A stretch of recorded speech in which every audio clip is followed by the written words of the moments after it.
The first two sessions, it's about creating and building wealth. Important? Important, di ba? But that is only half of the story. Yung other half, ito yung seldom that people talk about. It's about protecting your wealth. It's easy to create, it's easy to find opportunities, but the problem is the losses, the protecting what you've earned already. And that's exactly the topic of the last session.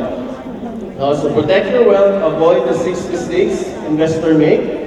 And I'm very honored and glad to introduce our last speaker. So just a background now of our speaker. He is actually the founder and CEO of A Stats Investment Research. It's a company that provides research works, research output, and ready-to-invest portfolios to high-net worth individuals, as well as institutional clients, ito yung mga companies with excess cash that they want to invest in the market. He graduated with a Bachelor of Science in Finance and an MBA from California State University. So, ano to? Important. Kailangan buhay tayo. No? He also earned his PhD in Finance from the University of Science and Technology of China. So from California, yung MBA niya, and then took his PhD, earned his PhD in China. No?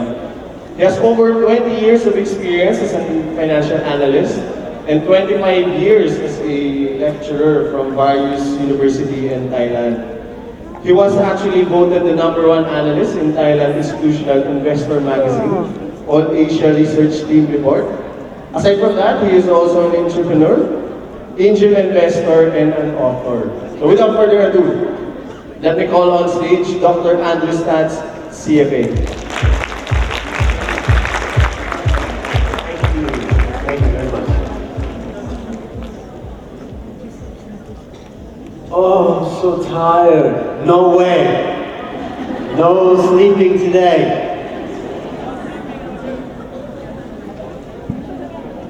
Today we're going to have some fun. Yeah. I'm going to tell you about losing. I'm going to teach you about losing. I'm going to teach you 6 ways you can lose your money. It's sad. You should have a handout in front of you. And I'm going to teach you 6 strategies to win.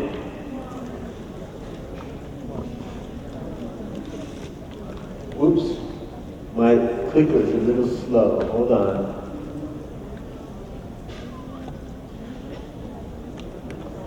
On Friday, April 13th, 2018, at 3:32 p.m., Andrew Stotts wrote, "Dear," my clicker is a little slow. I wrote an email to all the people I knew, and I asked this question.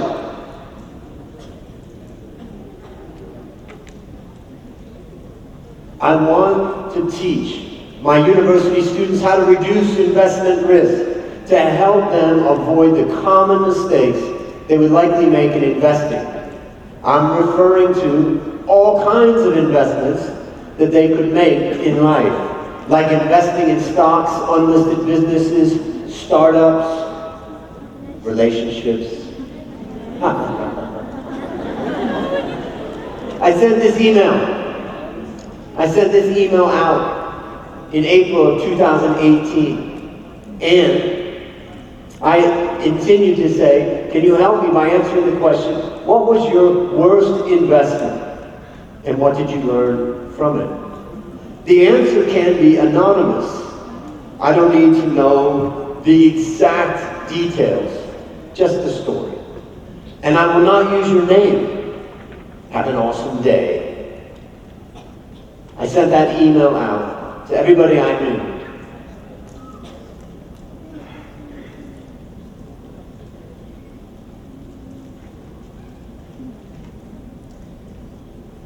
How many written stories do you think that I received from that reply? From that email? How many written stories do you think I received from that email? How many? 50? What do you say? How many? 20? Nobody wants to talk about their losers, right? How many of you guys think? Huh? 10.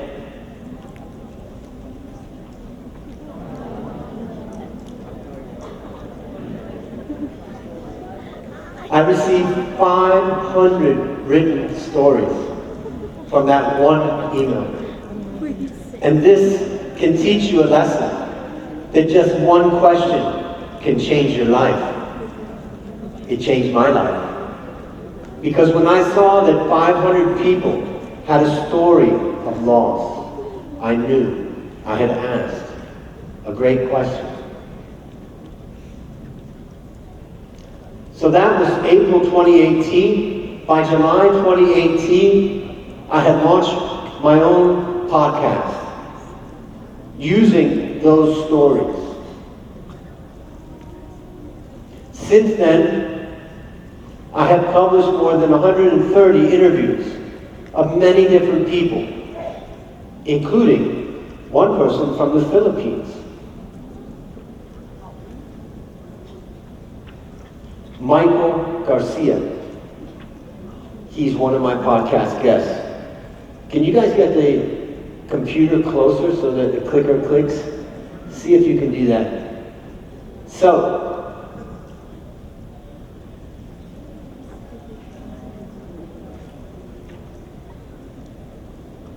you see, everyone has a story of loss. Of course, we all have stories of personal loss.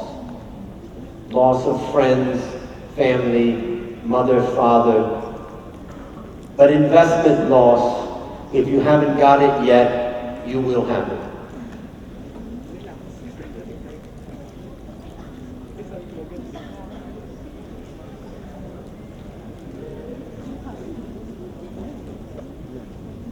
Even my 81-year-old mother had a story of loss to tell me about her worst investment ever. That's me talking to my mom yesterday from my hotel room. That's mom and me at the park in Bangkok. And that's mom and me before I went out to teach. So, today, I would like to welcome you to the show. Yeah, applause please, that was good. Yes, thank you. My worst investment ever. .com.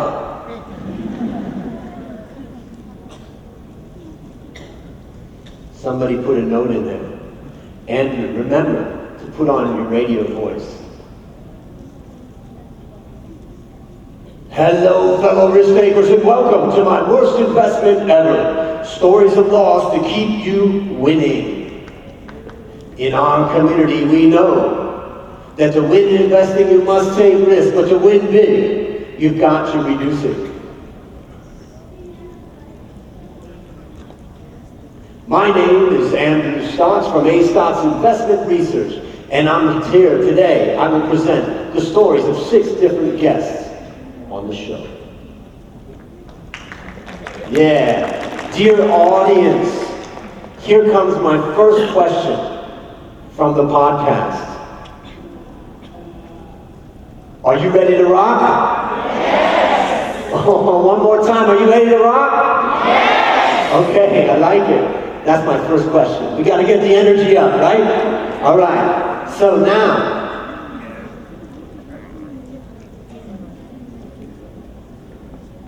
can you guys check the Can you bring the computer closer? So in my worst investment ever,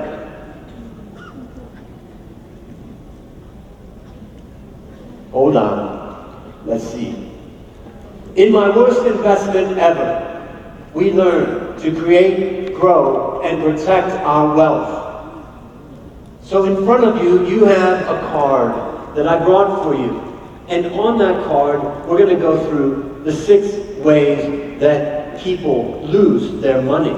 Now, before we start, don't blame me. It's just coming from the stories that I heard. So, I want to tell you this story. Push through when everything goes wrong. Josiah smells it. Josiah was one of my guests on the show. So what was his worst investment? This was a horror story. Everything possible and impossible went wrong in his worst investment. His business idea was to buy houses, fix them quickly, sell them, and make a profit, and put the gains back into more investments. Delays would mean that he couldn't do more flips or buy and hold type of properties. His story involves a long list of problems caused by not enough inspections, particularly not enough research. Now, many of you will buy a home in your lifetime, so it's important to listen to this story because our worst investment ever can come from anything. So let's listen to the story of Josiah. His first mistake was that he bought a house in a poor location. It was away from the city center. Then, not long after he bought it, he arrived to find water pouring through one of the bathroom ceilings of the house that he had bought. There was termite damage also. The bugs ate into the wood, and he didn't know about it until after he bought it. And then there were the armadillos.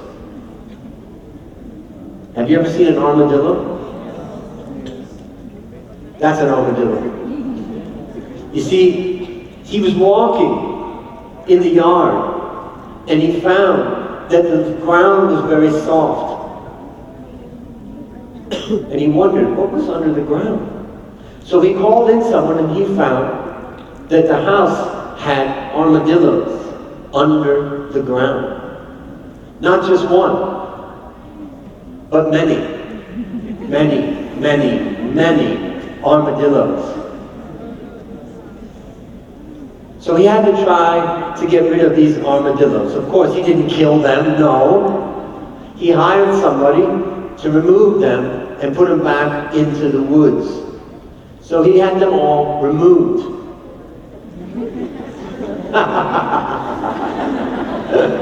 Oh, but it wasn't funny because by now, he'd already spent a lot more money than he had expected.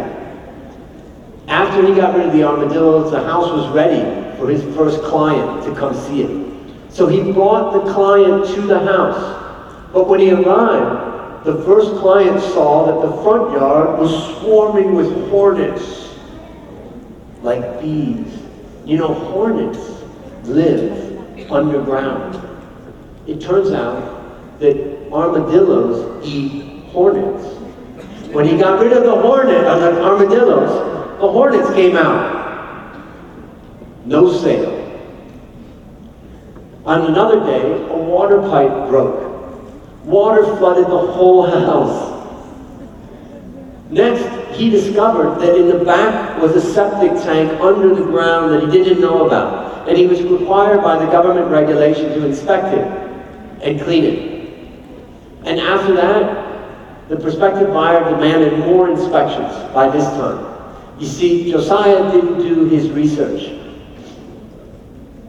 Just before the final sale, the fireplace needed fixing.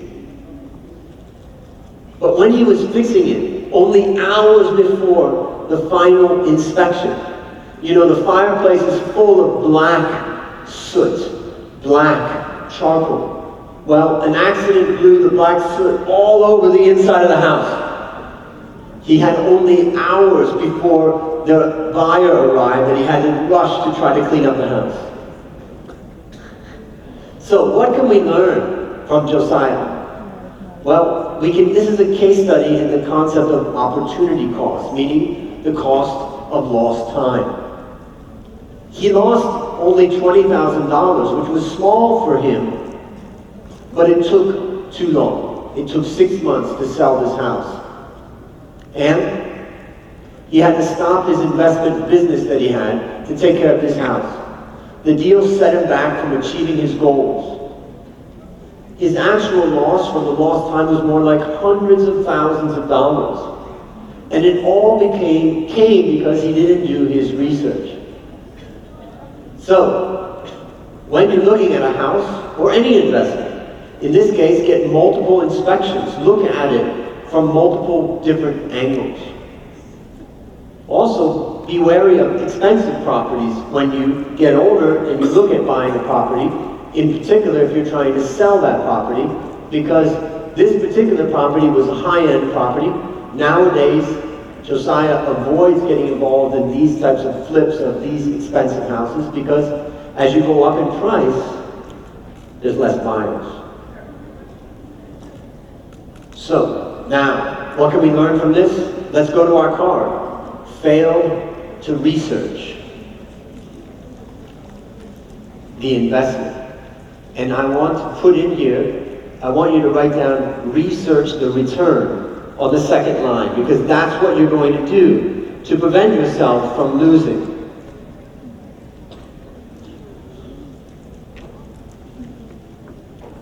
So, now we've got the first one. Let's talk about the next one, which is fail to properly assess and manage what? Well, let's see. I want to introduce you to Jeremy Newsom, one of my podcast guests. Josiah was from Alabama. Jeremy is from Canada. So, stop trying to hit the home run trade. What was his worst investment?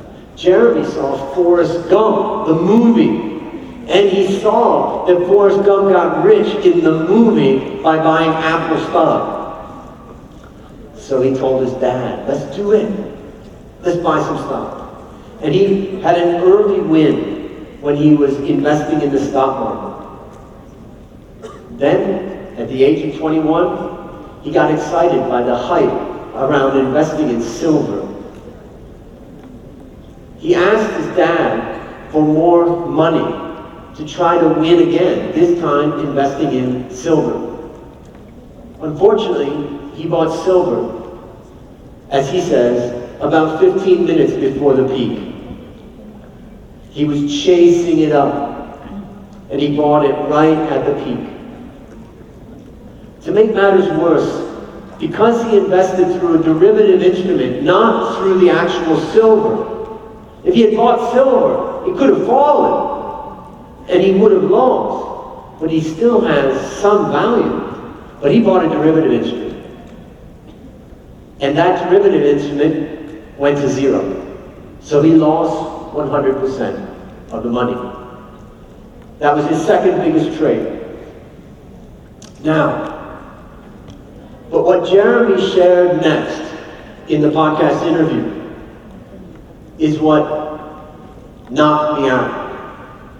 This podcast interview, I had tears after this, because what Jeremy told me next was, do you remember where he got the money to do the investment in the silver? He got it from his dad. It turns out that what he lost was 100% of his father's retirement savings. Painful. Painful. These are true stories of loss. And stories of loss are only given by brave people. Everybody loves to talk about their winners. But we can learn so much, right, from the loss. So what can we learn from Jeremy? Jeremy only thought about making profits without considering the downside. And you're going to face that in your life, where some exciting investment is going to come along. And all you're going to look at is the positive. Or maybe some exciting boyfriend or girlfriend is going to come along, and all you're going to look at is the positive. But to every positive, there are negatives. He says he didn't get out before losing it all due to two irrational but powerful fears. The first was he was afraid of not being loved by his father because he lost all of his dad's money. The second was he's afraid of not feeling good enough. Since he had lost all his father's money, he had to tell his father, and he was feared that he would lose the love of his father. Can you imagine the pain of losing all of your parents' wealth at your age? Brutal. If everyone is talking about an investment idea, like silver in his case, or, what's that one? Did you ever hear about Bitcoin? Yeah. So when everybody's talking about an investment, be careful. What Jeremy told us on the podcast, what he told me was, try to reduce your risk. If you don't know what you're doing, you can lose everything. And he did not know what he was doing with the derivative instruments. Also, review your mistakes is what Jeremy taught me. Look at investments you're considering on a chart. Does it appear to be too high? Could it be at the peak or at a bubble? Learn by looking at charts of prior bubbles. Look at the Great Depression in the US in the 1929 was the peak of that. You could look at the 1987 crash. You could look at the 2008 crash. And also by looking at these charts, try to take the emotion out of it. So, what we learned from this, the second most common mistake was that they failed to properly assess and manage risk. Let's write down risk.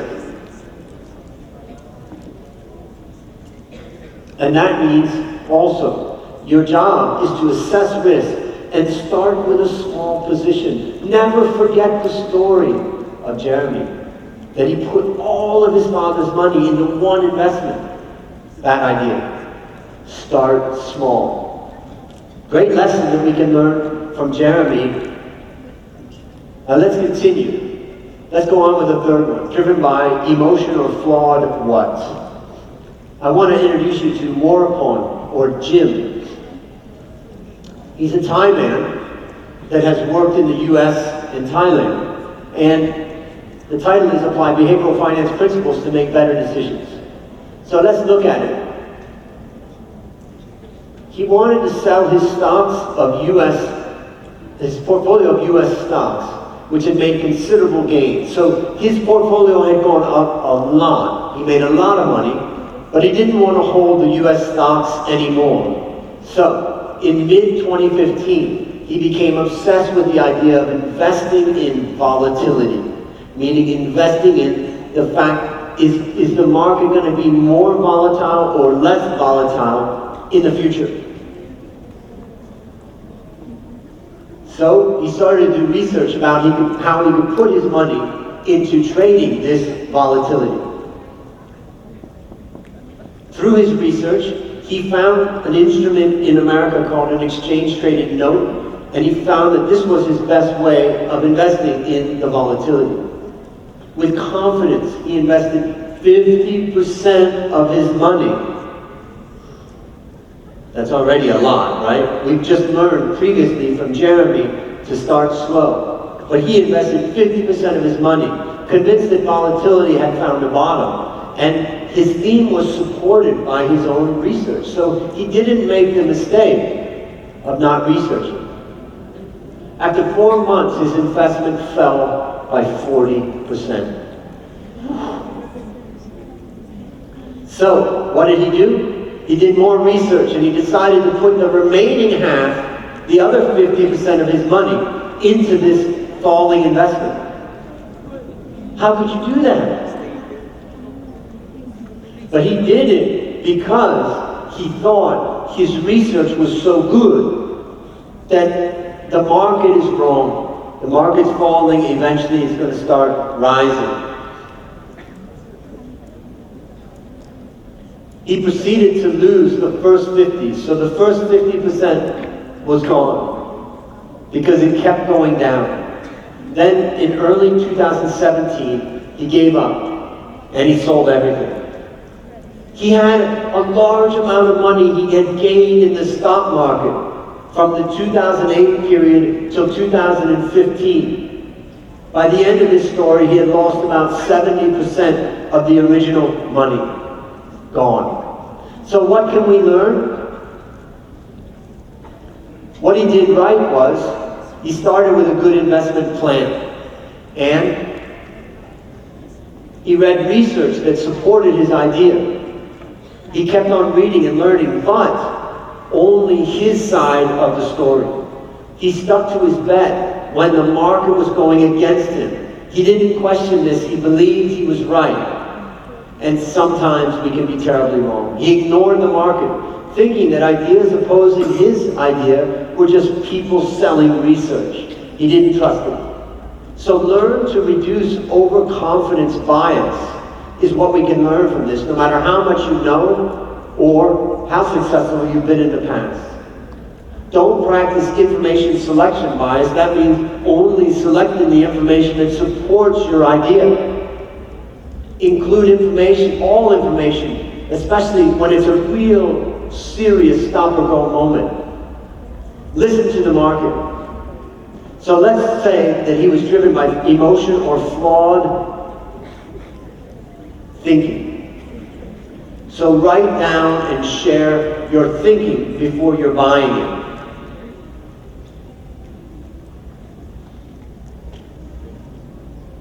Let's go to the next one. Misplaced. I'd like you to introduce you. Can't see it. Azran, from 0 to $1 billion IPO.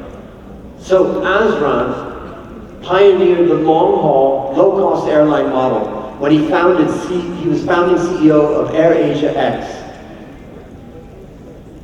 He took it from startup to $1 billion in revenue, 2,500 staff, and a public listing or an IPO in the Malaysian stock market. He did all of that in 6 years. A very impressive man. The famous AirAsia chief, Tony Fernandez, believed that executive stock options for people like Azran put all the risks on shareholders.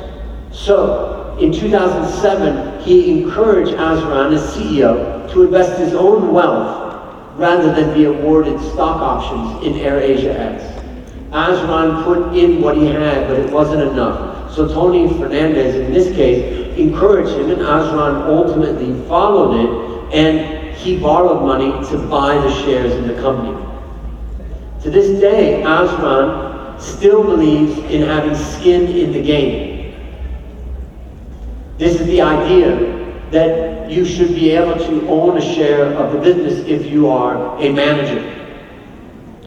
So, in this case, he was definitely overexposed to one asset.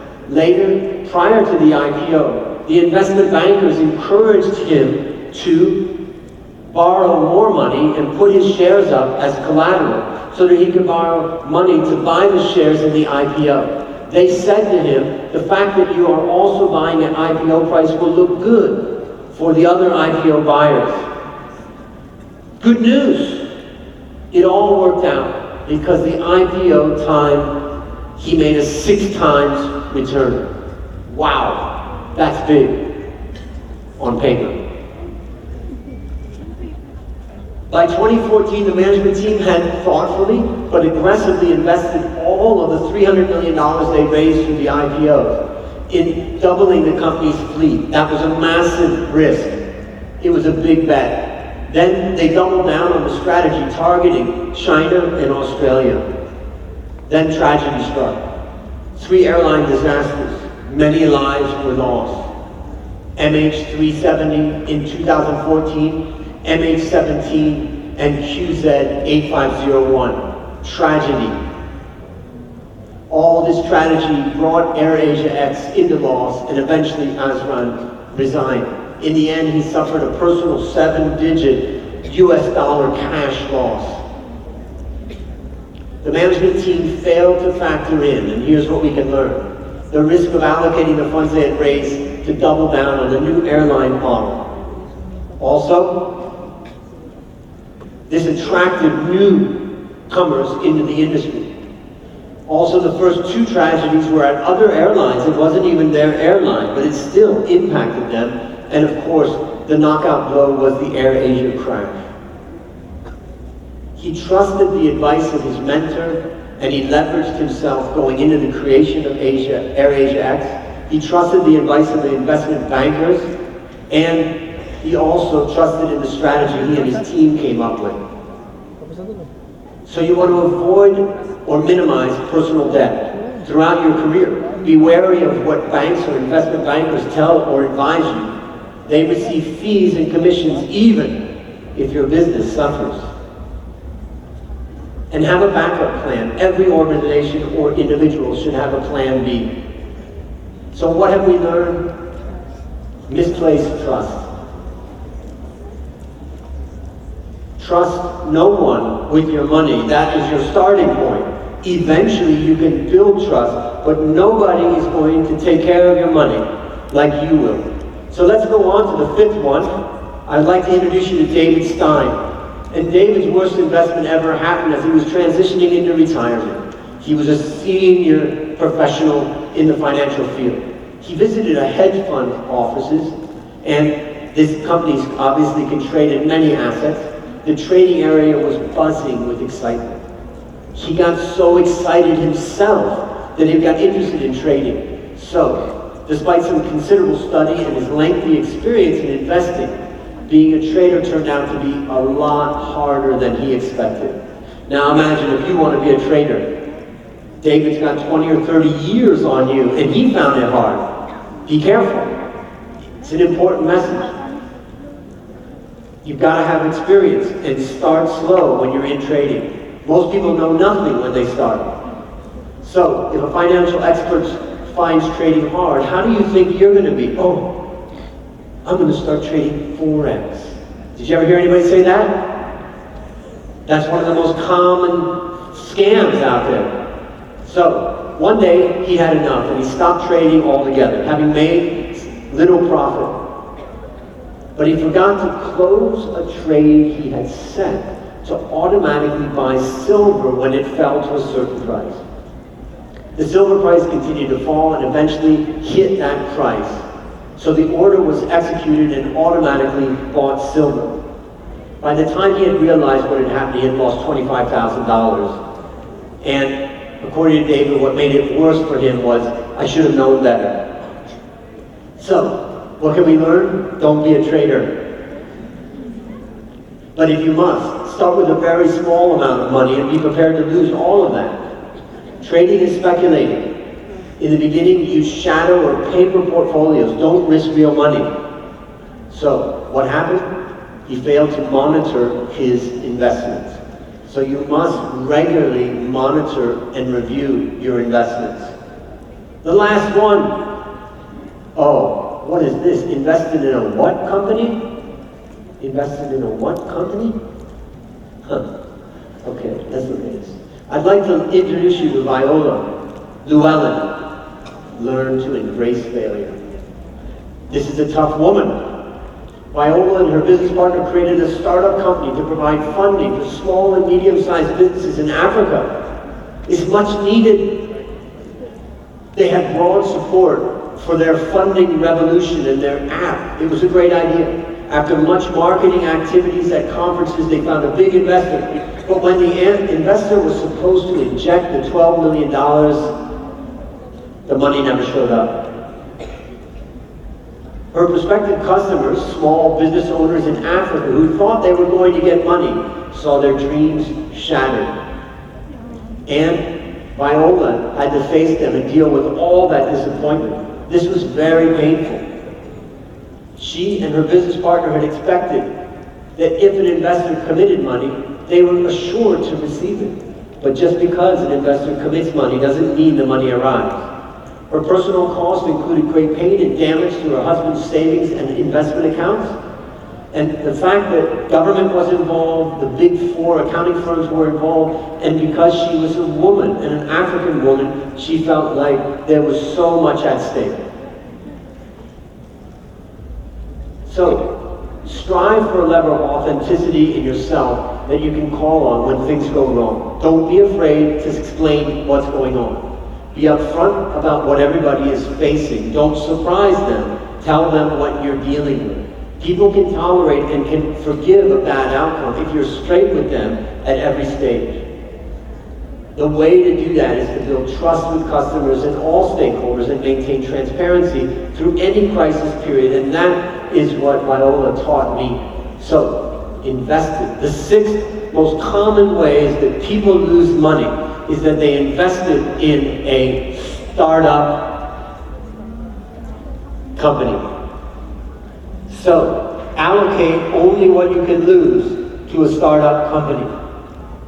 So there we have it. You've learned. Failed to research the investment. Learn to research your return.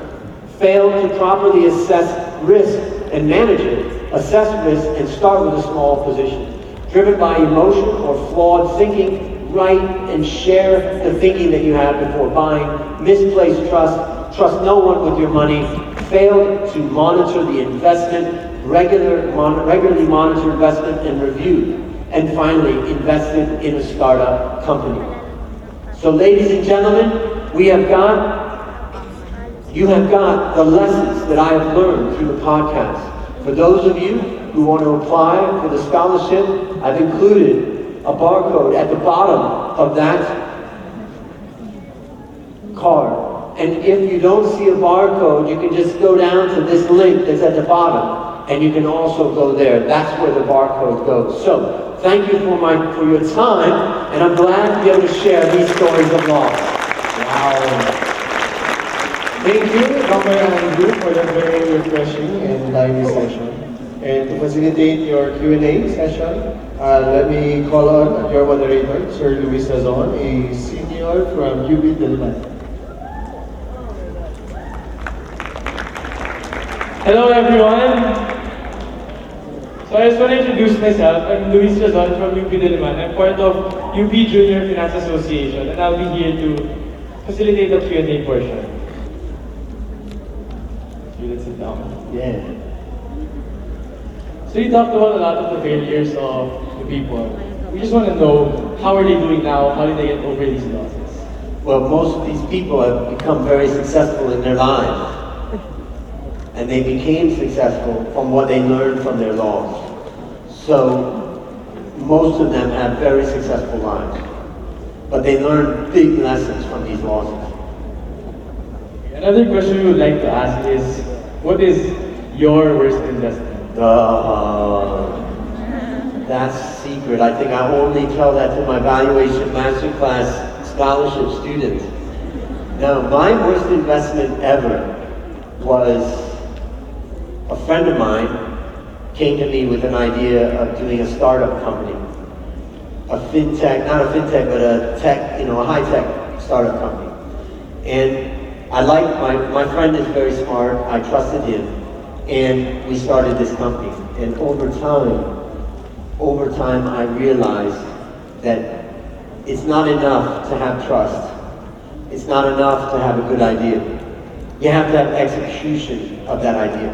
And what I learned by the time we got about a year or so into the project, that he just didn't have the execution skills that were needed. And if we wanted to compete in the big competition out there, we needed a few $1 million that we needed to raise to get there.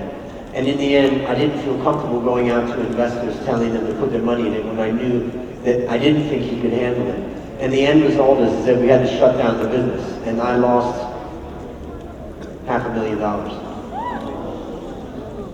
Okay, so how do you know when to stop and accept Makes me cry. certain thinking loss? about it, huh? How do you know when to stop and accept a certain loss? Well, I think that, you know, one of the people involved with it, I mean, luckily for me, it didn't kill me, right? But it hurt very badly.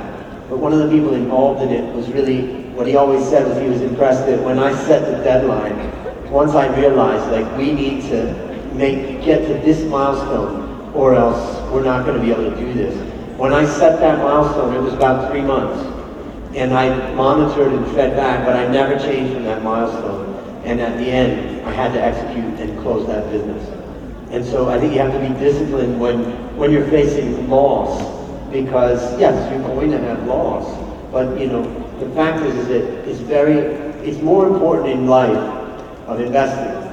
When I was your age, I read all the books about the winners, and I thought that it was all about winning.